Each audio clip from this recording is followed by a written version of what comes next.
Bismillahirrahmanirrahim.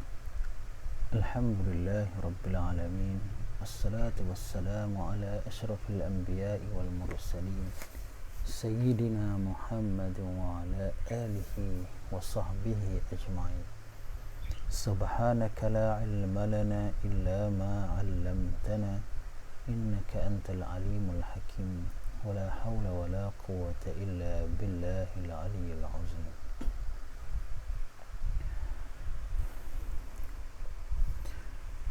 Sebelum ini kita telah membaca berkenaan dengan wahyu yang pertama yang diterima oleh Nabi sallallahu alaihi wasallam,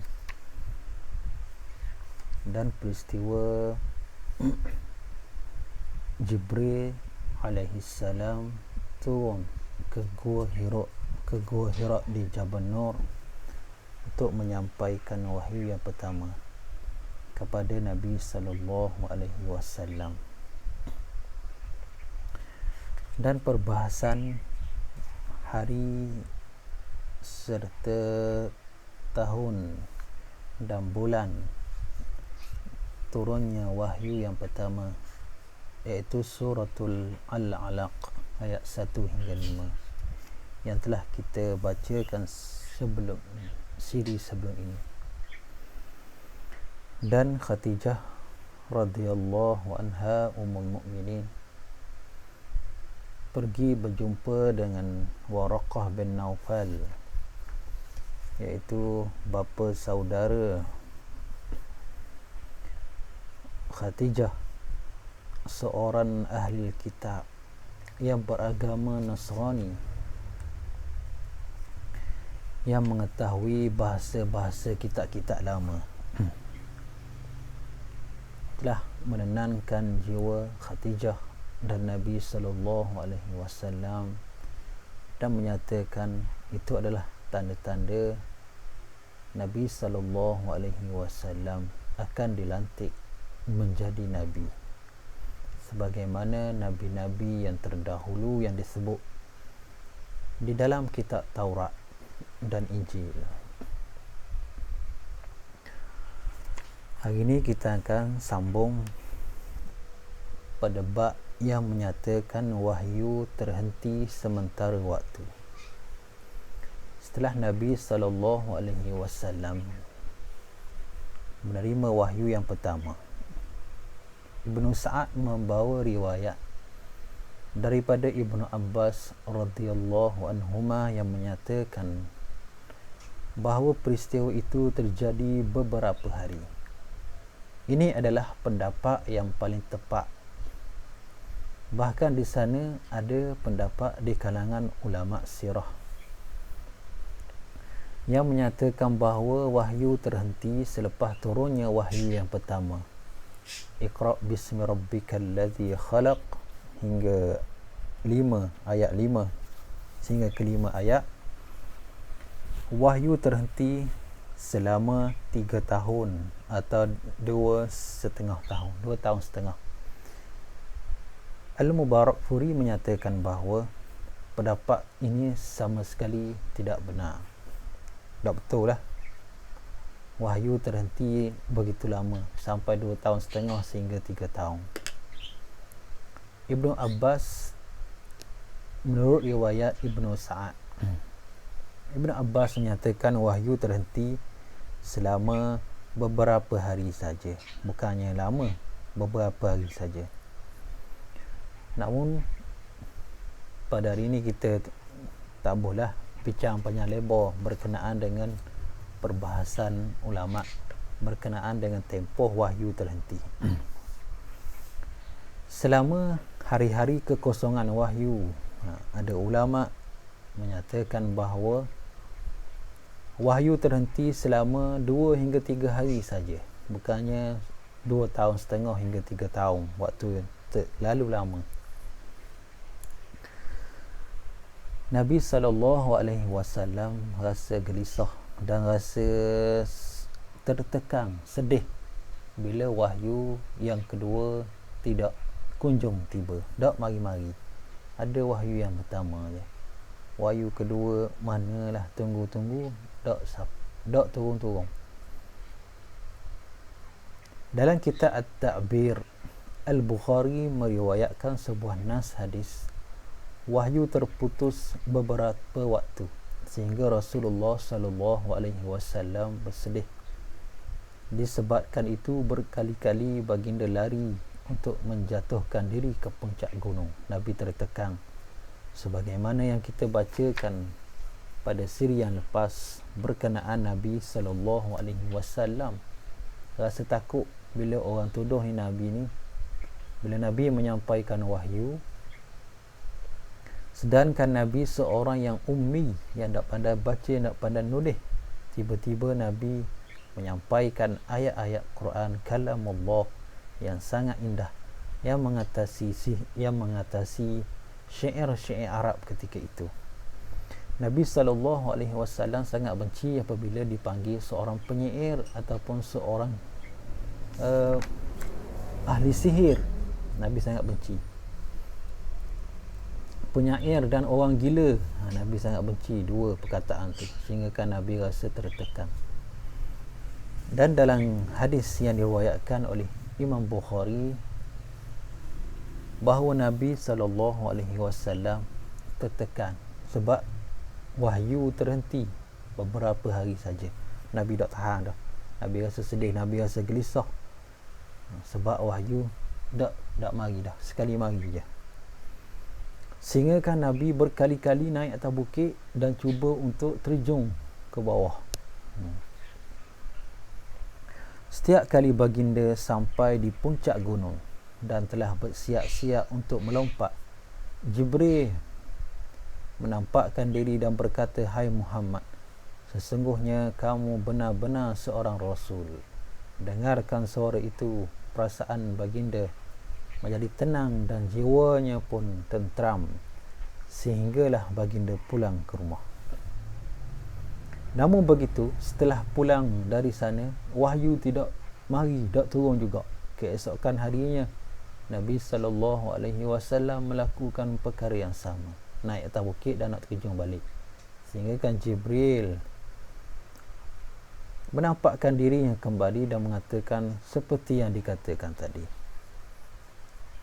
Ini kisah yang disebut oleh Ibn Hajar Al-Asqalani dalam kitab Syarah Sahih hadis Imam Bukhari rahimahullah ta'ala. Jibril membawa wahyu kedua. Setelah beberapa hari wahyu terputus, Nabi SAW mendapat kabar gembira turunnya wahyu yang kedua. Ibn Hajar Al-Asqalani berkata, hal itu terputusnya wahyu selama beberapa hari yang dimaksudkan agar gementar yang dialami oleh Rasulullah sallallahu alaihi wasallam pada peristiwa pertama hilang, dan Nabi sallallahu alaihi wasallam boleh mempersiapkan diri untuk menerima wahyu yang kedua. Tujuan wahyu terhenti seketika adalah untuk mententeramkan diri Nabi, supaya rasa gemetar dipeluk malaikat di Gua Hira. Nabi tak kenal orang lagi, apa tiba-tiba mari peluk Nabi, dan Nabi rasa takut tang lagi. Ibn Hajar bawa hujah bahawa tujuan wahyu terhenti supaya Nabi rasa tenang sikit, rasa tenang, rasa relax sikit, barulah rasa ready dah sikit, barulah Jibril menyampaikan wahyu yang kedua. Dan pada ketika itu, perlahan-lahan rasa gementar baginda berkurang. Tanda-tanda hakikat mula kelihatan nyata. Mula disedarinya dengan pengetahuan yang yakin bahawa baginda telah diangkat menjadi Nabi oleh Allah Subhanahu wa ta'ala yang maha agung dan maha tinggi. Bila wahyu terhenti ni, Nabi pun mari mikir, mentenangkan jiwa Nabi. Ada tempoh Nabi berfikir dan Nabi rasa yakin dah bahawa Allah Subhanahu wa ta'ala telah melantik baginda menjadi Nabi. Al-Bukhari meriwayatkan daripada Jabir bin Abdullah bahawa dia mendengar Rasulullah sallallahu alaihi wasallam bersabda tentang kekosongan wahyu. Al-Bukhari membawa berbagai jalur riwayat daripada Ibnu Abbas dan juga daripada Jabir bin Abdullah radhiyallahu anhu berkenaan dengan wahyu terhenti sementara waktu. Ketika aku sedang berjalan, aku mendengar satu suara dari langit. Masa wahyu dah turun, wahyu terhenti 2-3 hari tu, Nabi tengah jalan tu, Nabi mendonggak ke langit dan mendengar suara. Aku dapati malaikat yang sebelum ni, makna Jibril, sedang duduk di atas kerusi yang terletak di antara langit dan bumi. Aku tersungkur ke tanah, ketakutan pula Nabi. Selepas itu aku pulang menemui keluargaku. Aku berkata kepada mereka, Zallimuni, selimutkanlah aku. Maka mereka menyelimutiku. Kemudian Allah menurunkan ayat 1 hingga 5 daripada suratul Muddathir. Semenjak itu wahyu selalu datang berturut-turut kepadaku. Hadis riwayat Imam Bukhari dalam kitab tafsir Ba wa al-rujza fahjur. Jabir menceritakan bahawa Nabi SAW menyatakan berlaku kekosongan waktu, maknanya wahyu terhenti sementara. Dan aku berjalan di padang pasir, tiba-tiba aku tengok Jibril duduk di atas kursi di antara langit dan bumi, dan Nabi jatuh tersungkur ketakutan, dan Nabi pulang ke rumah dan minta Sayyidatina Khadijah bintul Khuwailid ummahatul mu'minin supaya menyelimuti Nabi. Dan ketika Nabi berselimut itulah turunnya wahyu yang kedua daripada suratul Muddathir ayat 1 hingga 7. Nabi SAW menerima perintah beberapa perintah ketika wahyu yang kedua turun, sebagaimana firman Allah Ta'ala, Bismillahirrahmanirrahim, Ya ayyuhal muddathir qum fa'anzir wa rabbuka fakabbir wa siyabaka fatahhir wa rujza fahjur wa la tamnun tastakthir wa li rabbika fasbir.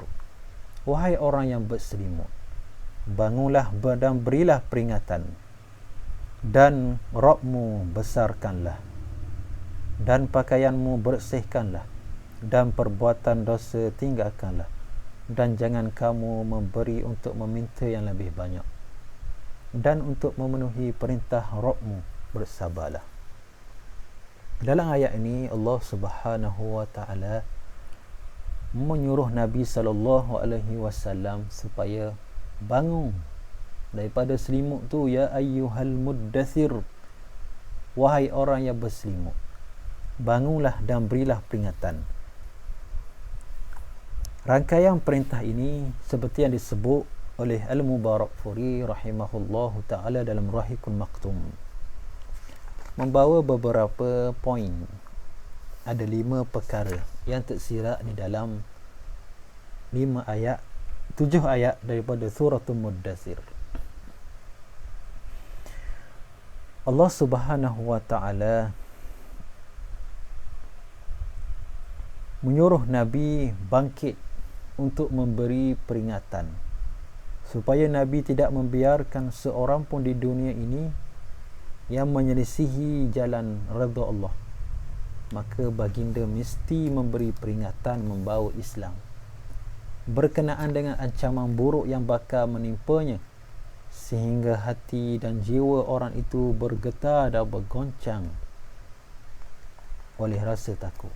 Tugas Nabi ialah basyiran wa nazira, memberi peringatan berita baik dan memberi peringatan berita yang buruk. Allah Subhanahu wa taala memerintahkan Nabi supaya menyebarkan suruhan Islam Dakwah ketika ini dipanggil peringkat dakwah secara sulit, dakwah secara sembunyi-sembunyi yang berlaku selama 3 tahun. Dakwah secara sembunyi berlaku 3 tahun. Yang kedua, tujuan membesarkan Allah, supaya Nabi tidak membiarkan kesombongan dipertontonkan oleh satu makhluk pun di muka bumi ini. Maknanya Allah Subhanahu wa taala yang maha besar. Tidak ada makhluk, tidak ada apa makhluk yang di atas muka bumi ini yang boleh mengatasi keagungan dan kebesaran Allah Subhanahu wa taala. Yang ketiga, tujuan membersihkan pakaian dan meninggalkan dosa, supaya Nabi mencapai puncak kesempurnaan. Nabi SAW seorang yang maksum, yang mustahil melakukan dosa. Nabi SAW serta nabi-nabi yang lain, rasul-rasul alaihi wassalatu wassalam, tidak melakukan dosa, maksum. Nabi tidak berdosa, tidak melakukan dosa. Dan tujuan yang keempat, melenyapkan keinginan untuk meminta balasan lebih banyak ketika memberi, supaya Nabi tidak menganggap kerja dan kesungguhannya sebagai suatu prestasi besar. Sehingga nanti kita akan baca kisah beberapa pemimpin Quraisy berjumpa dengan Abu Talib, beri beberapa tawaran supaya Nabi SAW menghentikan dakwah Islam. Yang pertama, kalau mukabur ke Muhammad, kalau Muhammad nak orang puang comel di Mekah ni, aku boleh aku cari. Mukabur Muhammad, kalau nak jadi raja di Mekah ni, boleh, tak ada masalah, kita latih jadi raja. Kalau Muhammad nak harta, kita kumpul belaka harta yang ada di Mekah ni, kita pergi ke Muhammad. Tapi dengan syarat tinggal Islam, jangan sebor Islam. Kerja Islam, kerja menyebarkan Islam. Nabi tidak boleh mengharapkan balasan ataupun mendapat sesuatu manfaat di sebalik penyebaran dakwah Islam masa itu. Pada ayat yang terakhir yang ketujuh, terdapat isyarat bahawa Nabi SAW akan diganggu. Nabi akan ditentang. Semasa Nabi berdakwah secara terang-terangan, nanti kita akan baca kisah. Orang yang pertama menentang Nabi ialah Abu Lahab, yang menyata dengan kerasnya kata, tabbalaka ya Muhammad, celaka Muhammad, mengkupu aku hari ni, yang akan nak kabam dia, mu nak ubah agama nenek moyang. Nabi akan ditentang habis-habisan di pulau. Peristiwa pemulawan orang-orang Islam berlaku selama 5 tahun. Nanti kita akan baca Nabi SAW dan sahabat-sahabat di pulau, sehinggalah anak-anak yang memakan perjanjian pemulawan yang diletakkan di Kaabah.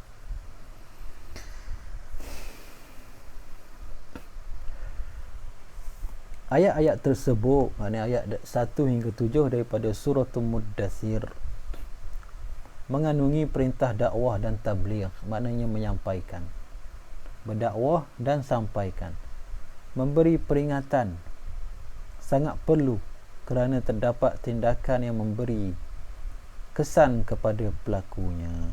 Ud'u ila sabili rabbika bil hikmah wa mau'izatil hasanah wajadilhum billati hiya ahsan. Allah Subhanahu wa taala dalam firman-Nya menyatakan, ud'u ila sabilik rabbika bil hikmah, dan serulah orang-orang dengan cara yang penuh dengan hikmah. Wa mau'izatil hasanah, dan memberi peringatan tentang kebaikan.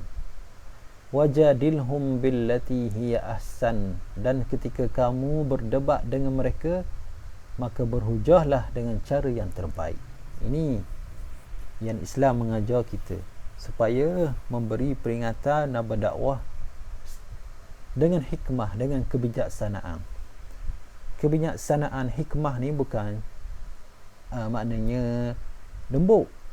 Hikmah ni bijaksana dengan cara yang sesuai dengan metodologi dakwah. Kalau orang tu boleh menerima secara nasihat, kita nasihat. Orang tu menerima dakwah secara tindakan, kita ambil tindakan. Orang tu menerima dakwah dan berubah dengan cara hukuman, dan perlu diberi hukuman. Ada peringkat-peringkat hikmah.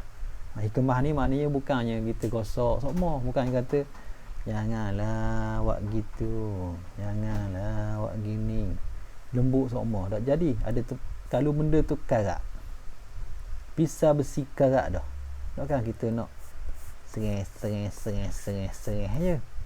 Kita kena katok, kita kena betuk balik, kena bakar. Tu hikmah. Kita silap faham hikmah ni maknanya kena berlembut semua. Tak, berlembut biar kena pada tepat, dan keras kena pada tepatnya. Tu maknanya hikmah, bijaksana. Keseluruhan ayat surah Al-Muddathir menuntut semua manusia supaya mentauhidkan Allah secara tegas, menyerahkan sepenuhnya segala urusan hanya kepada Allah, dan meninggalkan keinginan untuk menyenangkan diri sendiri maupun orang lain, lalu memurnikan amal semata-mata hanya untuk mendapatkan redha Allah Subhanahu wa taala.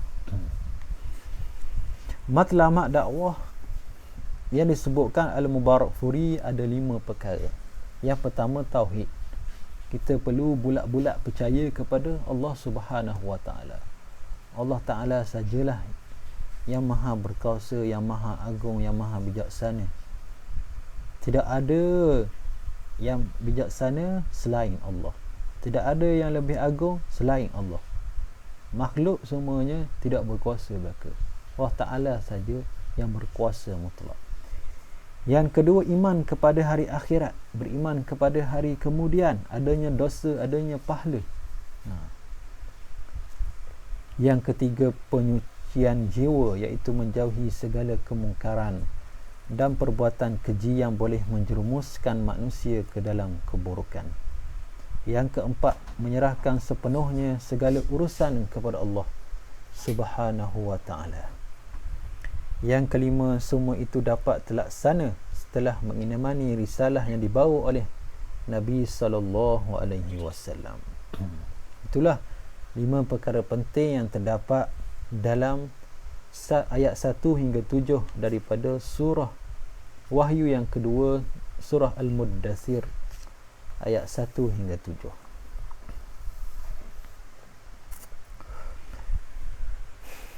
Tempoh dakwah Nabi sallallahu alaihi wasallam dan tahap-tahap dakwah. Nabi sallallahu alaihi wasallam, seperti yang kita maklumi, bahawa Nabi berdakwah selama 13 tahun di Mekah Al-Mukarramah dan 10 tahun di Madinah Al-Munawwarah. Maknanya 23 tahun Nabi berdakwah, menyampaikan risalah Islam. 23 tahun tu komplit, semua ada dalam Quran. Itulah tempoh diturunkan Al-Quran, selama 23 tahun. Tahap dakwah, di setiap tempoh ini ada tahap-tahap.